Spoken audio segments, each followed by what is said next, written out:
মুক্ত সাংবাদিকতা বা গণমাধ্যম এবং ফ্যাসিবাদ দুইটা তো একসাথে এক্সিস্ট করতে পারে না।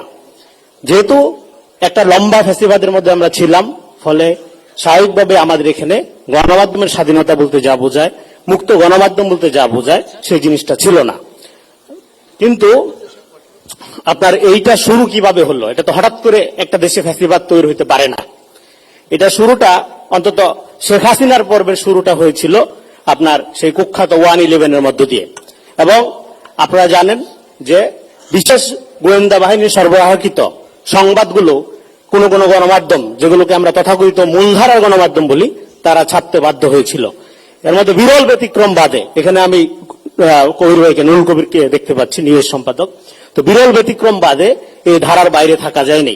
সেই যে শুরু হলো ইসপের গল্প ছাপা, চরিত্র হননের কাহিনী ছাপা, সেইটা এখনো অন্যান্য ফর্মে বা নানা ফর্মে এখনো সেই ধারাবাহিকতা কিন্তু চলছে। তো ফলে আমরা যখন মিডিয়া কথাটা বলি, মিডিয়া কথাটার একটা অনুবাদ করা হয় গণমাধ্যম। এটা মনে হয় গণমাধ্যম না করে প্রচার যন্ত্র, এটা ভালোভাবে প্রচলন করা ভালো। গণমাধ্যম হওয়ার জন্য গণস্বার্থের প্রতি যে অঙ্গীকার গণমাধ্যমগুলো দেখানোর কথা, এবং সেই অঙ্গীকার দেখানোর সময় সবচেয়ে উৎকৃষ্ট সময় হলো দুঃসময়, যখন ফ্যাসিবাদ বা স্বৈরাচার চেপে বসে, তখন গণমাধ্যম মানে মিডিয়া কতটা গণমাধ্যম হয়ে উঠতে পারছে সেই পরীক্ষার সময়টা। এবং সেই পরীক্ষার সময়ে আমাদের বাংলাদেশের তথাকথিত মূলধারা মোটামুটি বলা যায় 2-4টা বিরল ব্যতিক্রম বাদে ফেল করেছে। ফলে এটা আমাদের স্বীকার করতে হবে।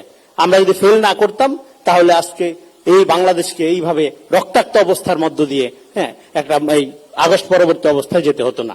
ফলে আমাদের এই প্রচার যন্ত্র থেকে গণমাধ্যম হয়ে ওঠার যে স্ট্রাগলটা, সেটা আমার মনে হয় যে এই 5 তারিখের পরে আমাদেরকে আমরা কিভাবে করব, প্রথমত আমরা যে আগে করতে পারি নাই সেই জিনিসটা ভালোভাবে রিকগনাইজ করা, এবং কেন করতে পারি নাই, আমাদের নিজেদের কি সমস্যা আছে, সেটা আমাদের মনে হয় আমাদের একটু চিন্তা করা দরকার।